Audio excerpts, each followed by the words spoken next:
고생 너무 많으십니다. 이 자리에 온 거는 반도체를 그만큼 우리가 뭐 한동훈 위원장이나 국민의힘이 중요한 산업이라고 생각해서 기자분들도 좀 많이 참석하시라고 요청을 드린 것으로 알고 있습니다. 네.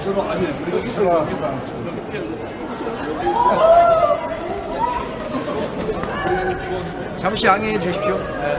핸드폰 하나 좀 내가 우리 직원분들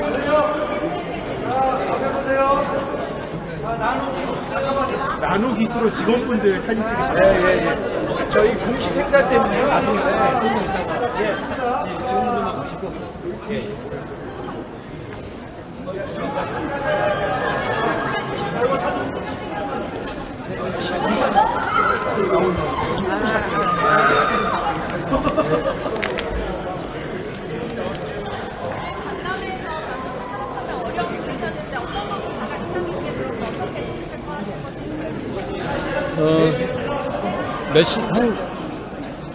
10여 년 전, 20년 전까지만 하더라도 반도체 사업의 기업의 국적이 어딘지가 비즈니스에 직접적으로 이렇게 영향 주는 시대가 올 거라고는 세상 생각하지 못했을 겁니다. 지금 그런 시대가 됐지 않습니까? 결국은 국가의 지원, 그리고 기업의 어떤 기업과 그 시스템, 그 에코시스템 안에서의 협력이 이 반도체 산업을 발전시키는 핵심이 됐습니다. 정부는 정부의 역할을 할 것이고 기업은 기업의 역할을 할 것입니다. 그렇지만 제가 국민들께 말씀드리고 싶은 것은 이건 그냥 하나의 산업이라기보다는 대한민국의 흥망을 좌우하는 것입니다. 지금까지 대한민국의 반도체 사업은 세계 반도체 이 업계에서 역사를 써왔잖아요. 그런데 지금 저희가 제대로 집중하지 않으면 이게 그냥 역사로 끝나버릴 겁니다. 우리는 이 반도체 사업이 역사에 그치지 않고 미래가 되게 해야 할 중요한 임무가 있다고 생각합니다. 정부도 그렇고 기업도 그렇고 그런 문제에 대해서 서로 중요한 얘기를 나눴습니다. 현 정부의 반도체 메가 플러스 사업 공약 중에 네. 일부 지역은 수도권 정비 계획법이라든지 각종 규제 산업 확장이 좀 어려움을 겪고 있는데 혹시 당 차원에서 이런 규제 완화를 좀 공약이라든지 이런 걸로 될 가능성이 있는지? 어떤 파격적인 정책이 나오면 기존에 있었던 제도들하고 조금씩 충돌되는 부분이 있습니다. 저는 그건 해결될 수 있을 정도의 문제라고 생각합니다. 정부에서 622조 투자를 말할 때는 그런 정도에 대한 계획이 있었던 것으로 저는 압니다. 이재명 대표가 기자 간담회에서 정치 테러를 개인의 의뢰가 아닌 특정 집단에 요망했다는 결과라고 평가를 했는데요. 이거에 대한 입장 궁금하고요. 그다음에 이재명 대표는 목표 의석수를 151석을 제안했는데 위원장님께서는 저희의 목표 의석수는 몇 석으로 보시나요? 이재명 대표님이 자기가 피습당한 것이 특정 집단의 욕망에 때문에 그런 거다 이런 말씀하셨다는 건가요? 정말로요? 믿겨지지가 않는데요. 테러는 범죄고 테러로 정치 장사를 하면 안 된다고 생각합니다. 그 논리라면 배현진 의원에 대한 테러는 특정 집단이 그럼 민주당의 욕망 때문에 일어난 겁니까? 그런 식으로 테러를 앞에 두고 정치 장사를 하는 것은 국민을 굉장히 실망시키는 것이라고 생각합니다. 이번에 반도체 산업 지원이랑 철도 지하화 말씀 주셨는데 비용 규모는 대략 어느 정도군요. 이를 위한 지원 마련은 어떻게 하실 생각인지. 반도체 사업은 국가와 지자체가 들어가는 것이니까 이미 그건 그 발표하실 때 나왔던 이야기고요. 철도 지하화의 문제는 민자 투자의 유치로 이루어지는 것이 전국적으로 본다면요. 일률적으로 말할 수는 없습니다. 그렇기 때문에 재원 문제가 그렇게 크게 문제가 되지 않습니다. 철도 지하화를 했었을 경우에 그로 인해서 얻게 되는 이 편익들이 굉장히 많거든요. 그 편익들은 비즈니스로 이어질 수가 있는 편익들입니다. 예를 들어서 지금 제가 지금 이거 끝나고 가겠지만 수원이 과거에는 사실 철도가 어떤 도시를 통과한다는 것이 그 도시의 발전을 견인해 왔었죠. 과거 산업화 시대에는. 지금은 어떻게 되어 있냐면 그 오래된 철도가 경부선이 수원을 동서로 가르고 있어요. 실제로는 사실 같은 영역으로서 발전돼야 될 그런 구간들이 분리되고 있거든요. 이런 부분들을 해결했었을 경우에 상상해 보시죠. 지금 그 육교와 철도 부분이 덮이고 거기에 공원이 그리고 어떤 산책로 그리고 뭐 맨하탄 스카이라인 같은 그런 문제가 생긴다고 생각해 보십시오. 그거는 대단히 이 지역 전체가 발전할 수 있고 그 자체에서도 사업 기회가 많이 생기지 않겠습니까? 거기에 주택이 생길 수 있고 공원이 생길 수 있고 상가가 생길 수 있지 않겠어요? 그럼 그 부분을 민자로 해결할 수 있는 부분이 대부분이라고 생각합니다. 민자 사업자를 설립하는데 과정에서 그동안 10년 동안 못했던 이유가 비용 대비 소용이 크지 않다는 이유로 미뤄져 왔었잖아요. 그러면 앞으로 시행이 된다 하더라도 사업자 모집이 쉽지 않을 텐데 총선용 공약이라는 비판이 그래서 나오는 부분이 있거든요. 어떤 말씀이신지. 모든 공약은 총선용이에요. 그럼 저희가 뭐 대선용 공약을 하겠습니까?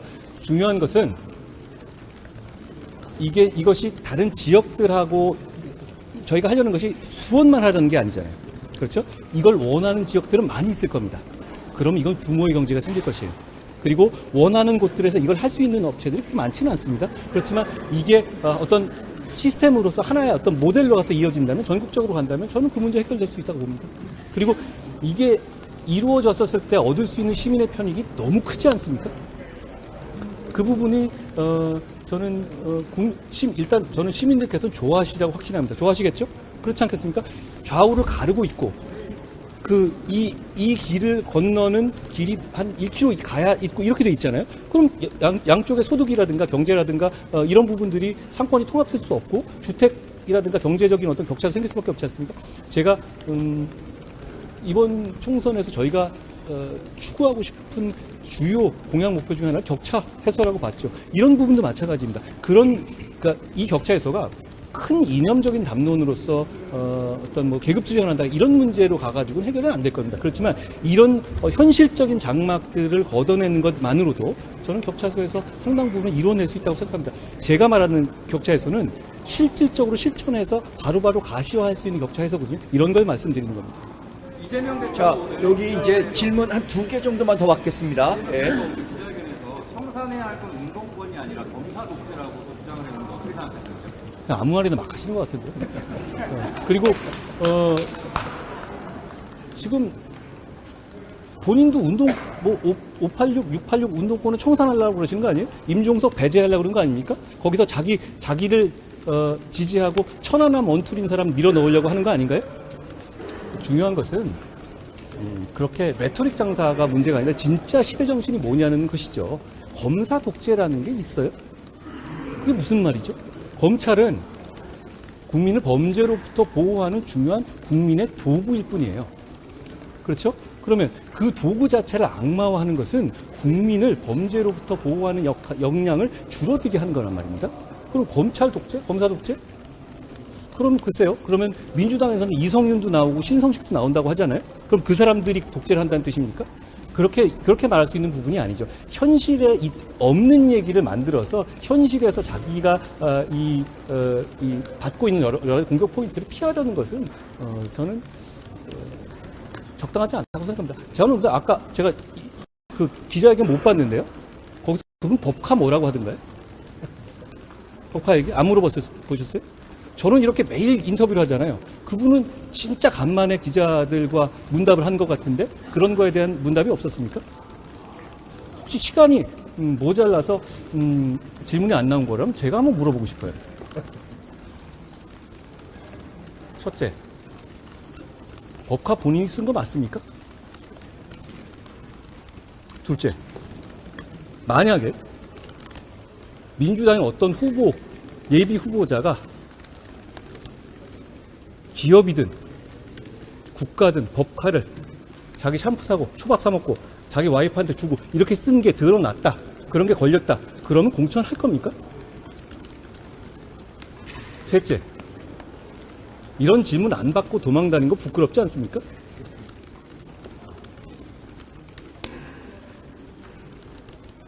또 있으신가요? 원장님, 그 안민석 의원 지역구에 주승민 전 의원 투입 검토 보도가 나왔는데 그런 검토를 한 바는 없습니다. 전 의원 혹시 경기남부 총선 투입 가능성이 있을까요? 저희의 총선 전략은 그렇게 대놓고 얘기할 수 있는 문제는 아니고 저희는 이기는 공천, 국민들에게 명분 있는 공천 하기 위해서 노력하고 있다는 말씀드립니다. 위원장님, 혹시 민주당이 재가동 지시하셨다는 보도가 나왔는데 어떤 취지신지 한 번만 설명해 주세요. 저는 이 점을 이렇게 생각합니다. 경기도가 대단히 커졌습니다. 너무너무 커졌죠. 그렇지만 경기도는 큰 틀로 보면 하나의 생활권은 이미 아닙니다. 경기도에 있는 어떤 도시, 어떤 지역은 이미 서울권이죠. 서울권역이고 서울로 편입되기를 바라시는 분들이 많은 곳이 계실 겁니다. 또 한편으로는 경기의 북부라든가 이런 곳에 계시는 분들은 어떤 행정적인 처리라든가 비즈니스적인 처리를 경기 내에서 하기 위해서는 서울을 이렇게 우회해서 수원으로 내려가셔야 합니다. 굉장히 불편하시죠. 그것이 경기 북부의 발전을 막고 있는 면도 있고요. 그러니까 경기도 전체 중심 부분 있는 분들 중에서는 경기 분도가 필요하다고 생각하시는 분들도 많습니다. 그리고 저는 그 생각에 공감합니다. 저는 서울권으로 편입되는 소위 메가시티론과 경기도의 시민들의 생활의 편익을 위해서 경기도를 분할해야 한다는 논의 둘 다 공감합니다. 그렇기 때문에 메가시티론이 아니라 저희는 서울과 경기의 생활권을 시민들의 요구에 맞게 재편하는 TF를 만들려고 합니다. 메가시티만 다시 하겠다는 얘기가 아니라, 자, 지금 제 말씀은 서울권으로 되고 싶어 하는 논의가 있고, 경기를 분도하고 싶어 하는 논의, 저는 두 가지 논의가 양립 불가능한 것이라고 생각하지 않습니다. 우리는 여당이고, 정부 행정권을 갖고 있습니다. 해당 지역의 시민들께서 원하시는 전제로 하다면, 저희는 둘 다 저희의 행정력으로 적극적으로 추진하겠다는 말씀을 드리는 겁니다. 둘 다 말씀드리는 거죠. 마지막으로 오늘 그 수원에 영입 인재들이 큰 작품을 던졌는데 어떤 강점이 있다고 생각하세요? 제가 뭐 영입 인재들 전국에서 각자 용기 있는 분들, 국민께 헌신하는 분들이 이 출사표를 던지고 계시다고 합니다. 저는 많은 용기 있고 국민께 헌신할 자세가 되어 있는 분들이 더 많이 나와주셨으면 좋겠습니다. 네, 고생하.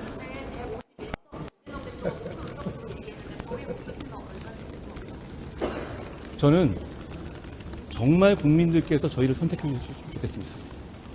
그건 국민이 정하는 것이지 우리가 목표를 정하는 건 의미가 없습니다. 저희는 어느 곳에든지 호남이든 영남이든 충청이든 어느 곳에든지 최선을 다할 겁니다. 그렇기 때문에 저희가 어디는 어려우니까 어디는 배제하고 이런 식으로 숫자를 지내는 건 저는 그냥 정치공학적 얘기 같습니다. 그대로 되지도 않잖아요. 저는 어느 곳에서든지 국민에게 사랑받고 싶고 국민의 선택을 받고 싶습니다. 그게 우리의 목표입니다. 네, 여기까지 하겠습니다. 손중성 검사 1심 실형 나왔는데 전두대학교 사건이 그래서 한 말씀 평가하시고 제가 자세히 보진 못했는데요. 1심 재판이고 하니까 더 지켜보겠습니다. 네, 감사합니다. 감사합니다. 예. 더 주셔도 또.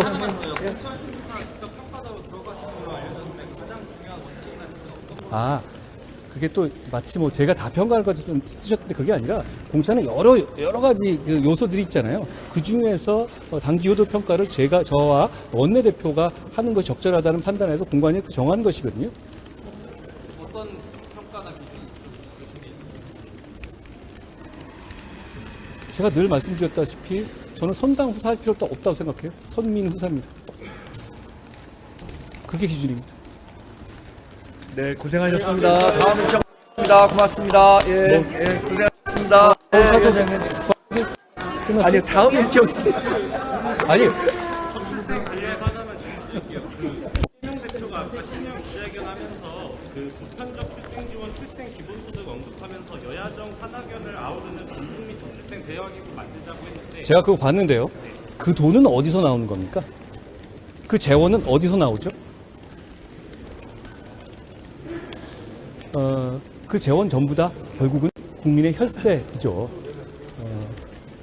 저는 그런 점에서 그 재원 조달 방식에 대해서 말씀을 안 하시잖아요. 그런 부분에 대해서는 좀 실망스럽다고 생각합니다. 재원 어떻게 조달하겠다는 건가요? 과거에 본인이 했던 것처럼 법화 돌리겠다는 거예요? 상식적으로 저희도 어떤 정부든 간에 이 돈을 제공하는 방식에 그거는 유혹이 많이 있을 수 있어요. 그런데 결국은 그 돈 전부 다 세금으로 나오는 것이기 때문에 계획적으로 현실성에 맞게 준비되어야 하는 것이다 라는 생각을 합니다. 위원장님, 지금 수원이요. 의석 5개를 다 민주당이 차지하고 있는 이른바 험지잖아요. 이제 총선에서 수원 탈환을 위해서 좀 어떤 전략 세우고 계신지. 어떤 지역을 탈환한다는 말은 국민에 대한 예의는 아닌 것 같고요. 저희는 아까 말씀드렸다시피 대한민국의 모든 지역을 해서 국민의 선택을 받고 싶습니다. 그리고 국민들께서 이번 이 여러 가지 우리의 정치적인 에너지가 집약되는 이 총선의 공간에서 국민들께서 뭔가 좀 얻어가셨으면 좋겠어요. 수원에서 우리가 이기든 지든 우리는 지하화를 할 겁니다. 그래서 결국 국민들께서 이 총선의 공간이 지나고 나더라도 정치가 뭔가 해줬다라는 생각을 가지실 수 있기를 바랍니다.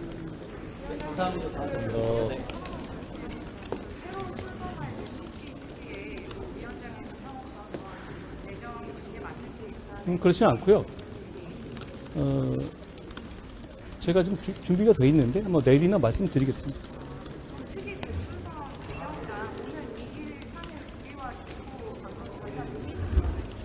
아까 말씀드린 것처럼 과거에는 우리가 메가시티만 얘기했었지 않습니까? 지금 우리는 경기도에 계시는 우리 동료 시민들이 각각의 지역마다의 어떤 이 생각들이라든가 니즈가 다 달라요. 왜냐하면 너무 커요.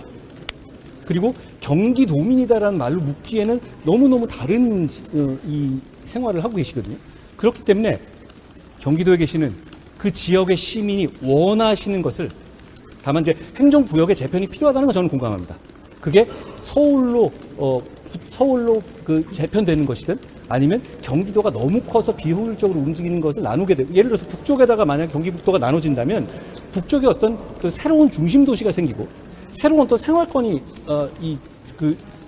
좀 커지지 않겠어요? 그런 부분에 대해서 충분히 원하고 계시는 분들이 많이 있어요. 그리고 그게 저는 상당히 합당하다고 생각합니다. 과거에는 우리는 서울 편입이라는 메가시티론을 주장하고 민주당은 분도를 주장하고 이런 구도였던 것 같은데 저는 그럴 이유가 없다고 생각했던 거예요. 경기 분도도 맞는 말이에요. 충분히 그 시민들께서 원하시면 우리가 그냥 단순하게 동의해드리겠다가 아니라 우리가 팔 벗고 나서서 행정력을 이용해서 적극적으로 추진해드리겠다는 말씀입니다. 그걸 위해서 그러니까 메가시티론이 문제가 아니라 경기도의 이 큰 권역에서의 우리 동료 시민들의 삶을 개선시키기 위한 그 행정적인 어떤 이 개편을 위한 TF를 구성하겠다는 겁니다. 그러니까 메가시티 따로 분도 따라 이런 문제가 아니라 경기도 전체에 있어서의 어떤 효율적이고 시민들이 원하는 삶을 만들어드리기 위해서 하나로 저희가 중점적으로 검토하고 실천하겠다는 말씀을 그런 취지입니다. 감사합니다. 다음 일정에서